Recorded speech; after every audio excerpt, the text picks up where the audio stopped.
Hi everybody, and welcome to this first glimpse at the gameplay of Dune Awakening. I'm really excited to welcome you into our world, but I want to point out a couple of things. First of all, this is a beta. It's beta footage, so you'll see bugs and you'll see things that need polish still. And secondly, our tutorialization is still a work in progress. With that said, let's get into it.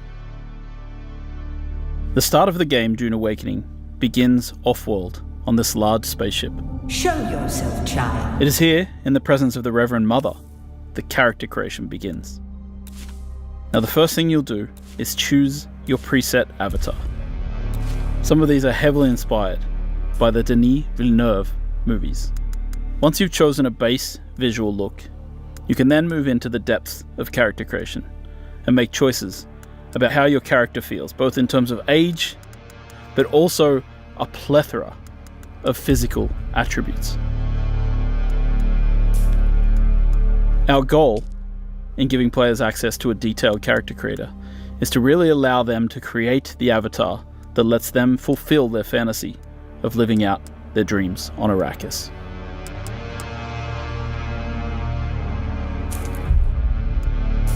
There are a multitude of hairstyles,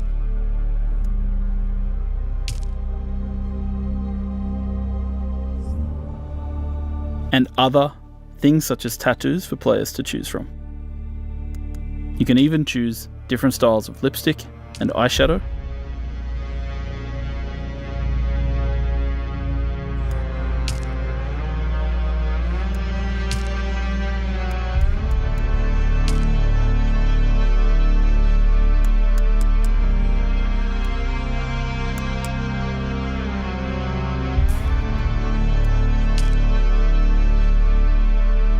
You can choose the muscle tone of your character, from height, arm thickness, leg thickness, neck length.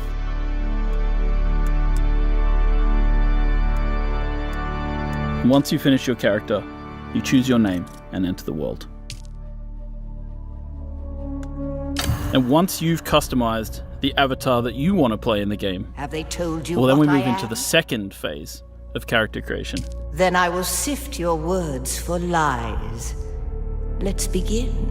Where were you born? The second phase of character creation A world of is where water. you, as a person who world may or of may not know traders. anything about Dune, get to make choices about who you were before the game starts.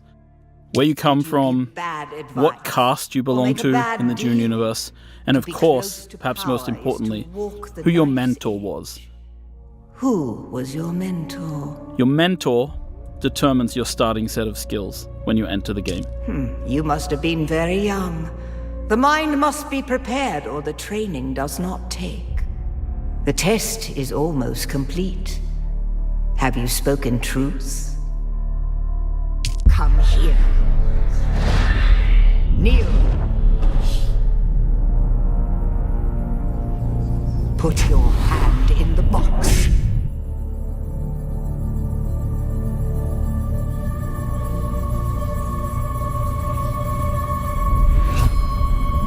I hold at your neck the Gonjabar, the high-handed enemy. Don't pull away or you will die. Great plots are afoot in the Imperium, and the currents of intrigue run deeply. Arrakis is the key, and the Fremen are missing. You will go to Arrakis as our agent, prisoner. You have one task. Find the Fremen. Wake the sleeper. You will know when it is done.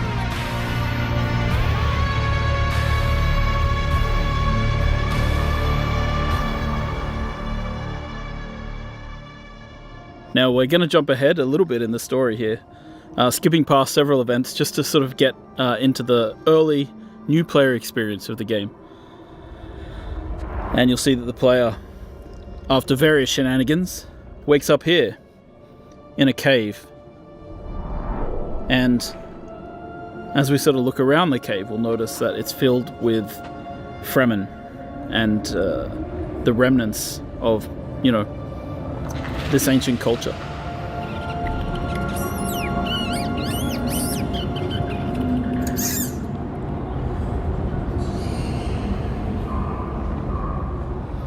So now as the player takes their first steps in the world, they're really here amongst the dead. And so the first question they should be asking is, what happened here? Who are these people? And, you know, this is just a place where we give players a little bit of time to adjust their settings, get a feel for the movement keys, and then move forward into the cave. And they'll stumble upon their first major interaction point, which is the Frem Kit. The Frem Kit in our game serves as both a backpack for the player, of course, but also really a guide. The Fremen used to pack these with interesting objects that they could use to survive in the desert, and it's no different from the player. So here they begin their first crafting experience, crafting a small scrap knife out of metal that was in the Frem Kit.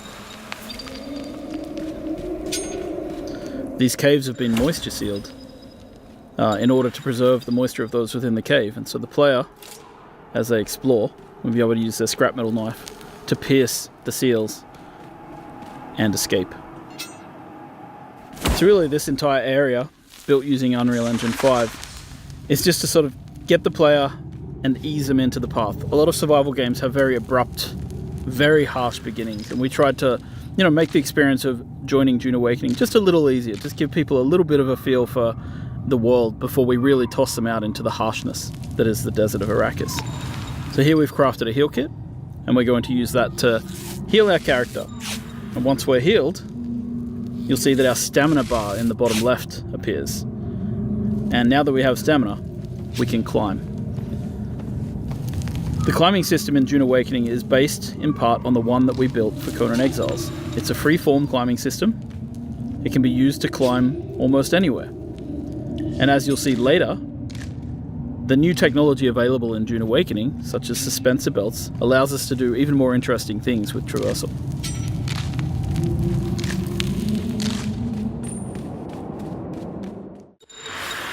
So once we've finished that first little section, we're jumping ahead, we're going straight into the harsh real world of Arrakis. And here are your first steps on Arrakis. Your ornithopter has crashed, and you've got to escape from the crash site immediately, because the sandworm always comes. And what you have to keep in mind is, these are the little ones.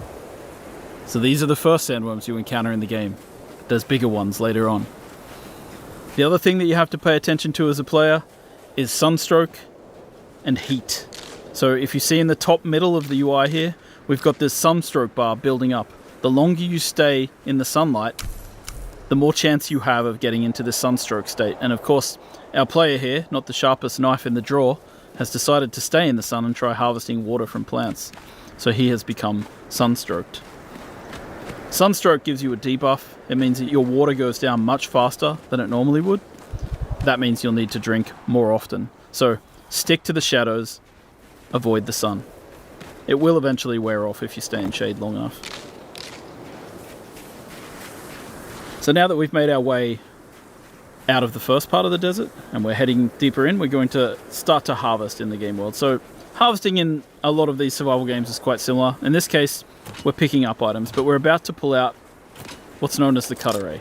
And what we do with the cut array is we analyze structures to find their weak points, and then we cut along those lines to break open the structures and gain the resources inside. This is like mining. We apply it both to rocks, we apply it to metals in the game world. And at the start of the game as a player, you'll just be scrounging around, picking up, finding structural weak points in rocks that you can harvest, breaking them apart, and taking those pieces with you. Now we've jumped ahead a little bit, and we see that the player is starting to be affected by the spice in the air. And this means that players need to get somewhere safe, in shelter, before the spice overwhelms them and overwhelms their senses. And this is another large part of the game. We're not going to show too much of it today, but spice is a very important part. With the world broken apart by the War of Assassins, there are NPC bases scattered all over Arrakis. We're switching to a different character now, one who's slightly more advanced, and he's using his binoculars to mark an NPC outpost. I'm going to mark that. That marker will then appear on our compass, and you're able to approach them in any way you like. In this case, our character uses a Shigawire claw combined with a suspensor belt to get up to high ground and approach the enemy base from above. kind of one of the interesting things about Dune Awakening is just how you can combine the different abilities. And this is how traversal really plays into the game. Like, you end up being able to attack these bases from any angle that you'd like. Now, our player is going to craft the first gun in the game, known as a Mauler pistol, which translates to, the basic kind of weapon in the game.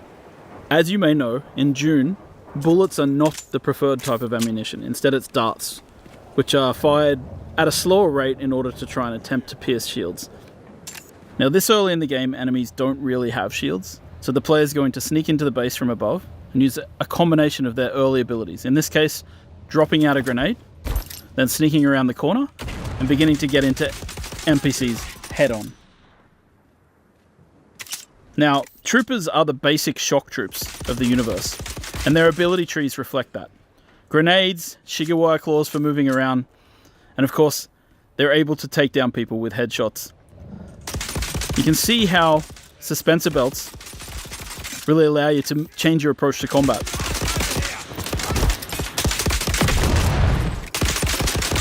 Dune Awakening is at heart a third-person shooter with melee and abilities. And it's the combination of melee, abilities, and range shooting that creates what we call combined arms in the game. Now, we've taken a fair bit of damage in this battle, so we're going to stop for a second to heal ourselves up with a bandage. Bandages heal over time, so you can't just heal yourself to 100%. You have to actually get into safety, get behind cover before you start using them. Now we're going to quickly switch to a slightly different character to show off more of the melee that we have in the game, because you're about to see that when a character gets in close, it's melee time. This character has Swordmaster abilities. First of all, the knee charge, which is about getting in close to do damage in combat, and then quickly setting up to a riposte, which allows you to parry and return massive amounts of damage to your enemy. Of course, later in the game, when enemies have shields, melee is a much more emphasized style of combat. And you see that when a player is not really equipped to handle ranged characters, they have to fall back on their abilities to get in close. Now, we've switched again. Now we're going to switch to a set of Mentat abilities. One of these abilities is known as Battlefield Calculation. Using Battlefield Calculation, the Mentat is able to calculate from anybody that they see what they're carrying and what they're wearing. I don't like the sound of that. Now we've dropped out our Hunter Seeker, and we're using our Hunter Seeker ability to take down enemies in the world really quickly. You hear that? Now obviously when you're playing with a friend, you want to combine your abilities and work together. In this case, the Mentat's able to point out to their friend where people are in the world and how much ammo and stuff they have. And you'll see that when enemies go down sometimes, they go into a down but not out state. It's up to you whether you execute them or continue to fight.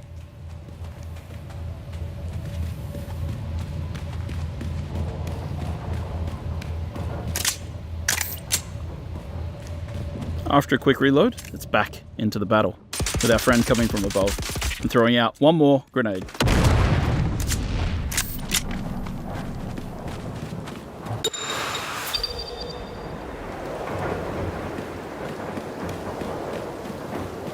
And once you've defeated your enemies in battle, sometimes you just gotta take their blood.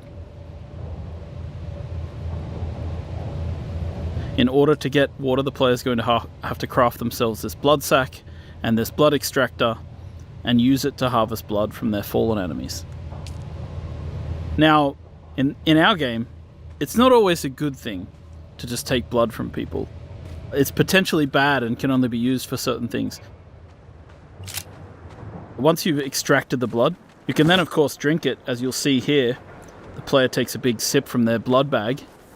But when they do that, it causes a debuff because the blood is not exactly pure, and drinking blood for water is not exactly a one-to-one scenario. So you'll see that our health bar got shorter while our water bar went up. And so being a blood drinker is not always looked upon in the right way. Of course, once you've played the game for a little while, you'll start wanting to build your own base. And the first part of that is placing down what we call a sub-fief console.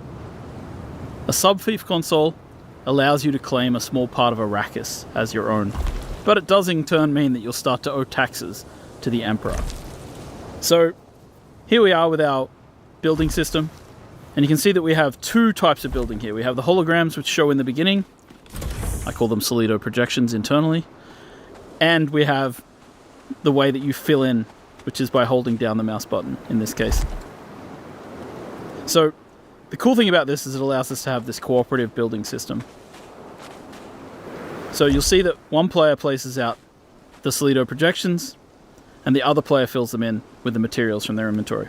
This is just a way that lets people play together and build together in an interesting and exciting way. We've seen through our experience with Conan Exiles that some people just love to build in these games. So we've created a system called the Blueprint Building System that allows players to save a copy of their base as one of these giant holographics. Then they can take them out into the world and place them out wherever they like and then rebuild. And we have another system in the game which allows you to take these, big architectural designs of your buildings and sell them to other players on the exchange. And once again, this is a way to quickly move your base around the world. If you've got a design you like, you don't have to, throw it out immediately. And it allows you to create these interesting masterpieces. It also, as you can see here, allows you to, if you're not artistically minded and you don't like building big bases, you can buy them from other players. Once you finish crafting a base, you want to fill it with all kinds of machines, fabricators, and refineries. And of course, harkening back to the blood extraction we just did, we've got the blood purifier. So what we want to do is take the blood from our blood sac and deposit it into the blood purifier, and over time it will refine into lovely fresh water, which can then extract into our liter-johns and carry with us out into the desert. While there's many varieties of fabricators that you can use to craft things in the game, one of the most exciting things is crafting yourself a vehicle. So we're opening the technology menu, and from here we're able to purchase the design for a sandbike. A sandbike is one of the early vehicles available to players in the game, and you can kit it out with different types of modules, including an extra seat, which allows you to bring your friends with you.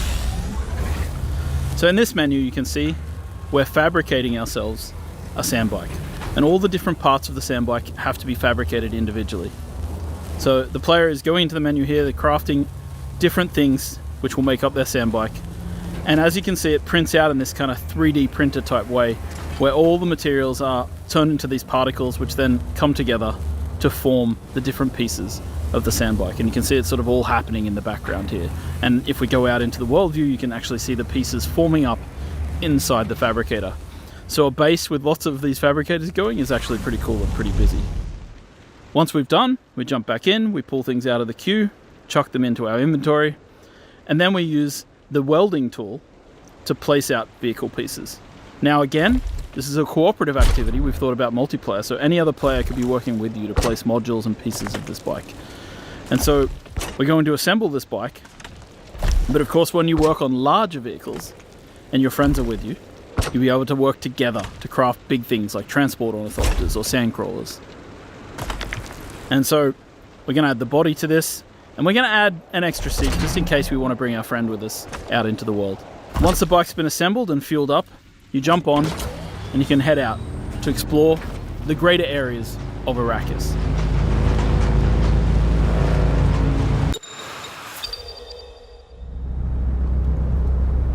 Heading out into the world to explore can be a dangerous experience. And as you explore the universe, you'll find certain dynamic events will occur. In this case, the War of Assassins has claimed a new victim, a ship which falls from the sky, spilling its loot all over the sand. So we head out there to see what we can get, to harvest and gather as much as we can. Of course, the problem is this is extremely visible to everybody in the nearby area.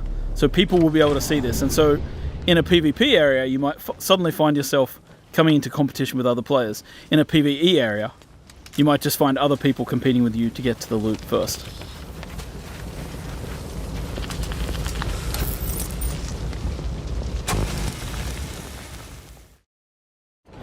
And of course, at night time, there are different kinds of threats.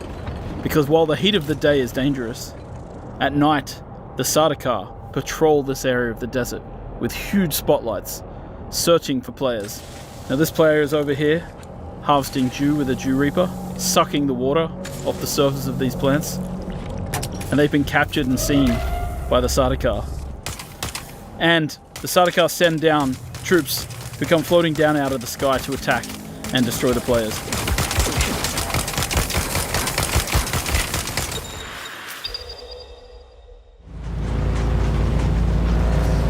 Now, of course, as mentioned, traveling on the surface at any time risks drawing a sandworm.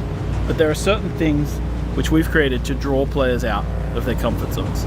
So in this case, there's a special type of sand here on the surface, known as flower sand. Flower sand, according to the books, is the softest kind of sand, and players can use it to refine it into a variety of different materials that they need for crafting.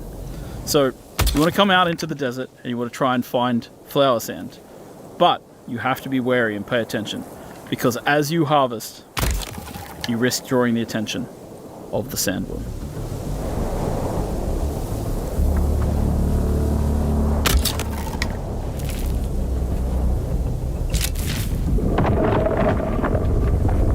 We've awoken the beast. The sandworm is coming. We spent too much time out here and it's coming to get us.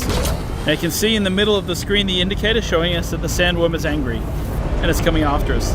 And our only option now is to get back to rocky ground, or the sandworm's going to take us. I don't know how those guys survived that, but somehow they managed to get to the safety of the rock island.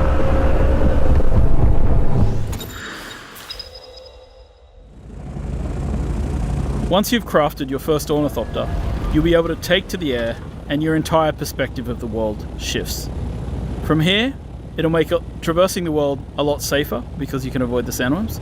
It'll also help you to go out into the larger world of Arrakis.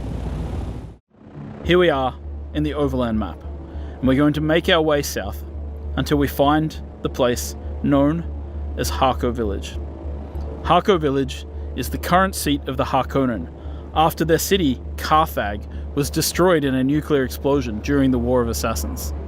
There's more details like that in the lore of the game for players to discover and explore. So we're going to land at Harko, and we're going to explore the social space. Once you arrive in Harko Village, you'll be able to meet up with other players, interact with them, trade, and create guilds. The game has a variety of social interaction mechanics, from emotes to grouping to a chat. Throughout Harko Village, you'll also interact with story characters, follow the main story. You'll be able to meet vendors who will sell you exotic items. They let you live. That is interesting. You'll be able to get a feel for how the factions are viewed in the world, and of course, you'll be able to swear allegiance to one of the major factions, the Harkonnen or the Atreides. Swear your guild's allegiance and begin to take part in the politics of the Imperium.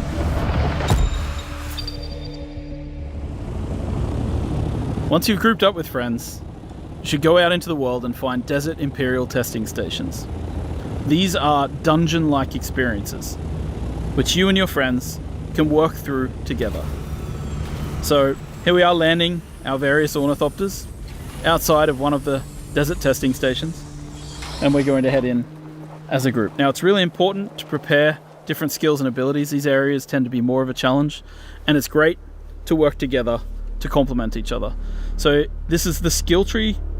Here you can equip different types of abilities and techniques. We have 3 slots for abilities and 3 slots for techniques. And there are multiple different trees depending on the type of trainers that you've interacted with in the world. So our character here is going to equip a series of abilities that complements the rest of their group. In this case, Swordmaster techniques. Alright, so we're heading in, and of course you can use dispenser belts to traverse as you'd expect. And we're going to explore this Imperial testing lab. You've entered Desert Botanical Testing Station number 163. I'm Dr. Wen Olmeca, Senior Plant Geneticist here at the station. Testing stations have storylines as well as enemies to fight and loot to be found. So you really want to go in here and enjoy the experience. Playing through with friends, working together, using different weapons and trying out different techniques. Now this player has placed out a portable cover. It's a different ability to what we've seen before.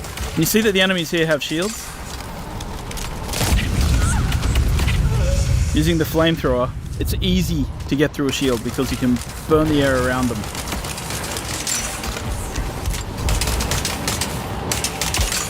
Now, of course, our characters are a little higher level than they were in the start of this video, so you're able to see that, yeah, we can take people down a little more easily. And of course, when you get to the end of these areas, you find these really cool loot chests. And in these loot chests, you find specialized components that are used for crafting exotic weapons and items. The end game of Dune Awakening takes place in the deep desert. Giant spice blows will happen, drawing players from all around to try and harvest the spice as quickly as possible. You want to get there first, and you want to try and take as much spice as you can before an enemy guild shows up to try and take it away from you. Now, of course, if you're clever and you start to lose the battle, you might place out a thumper, and that limits the time in which people are able to take spice, because then the big worm is going to show up.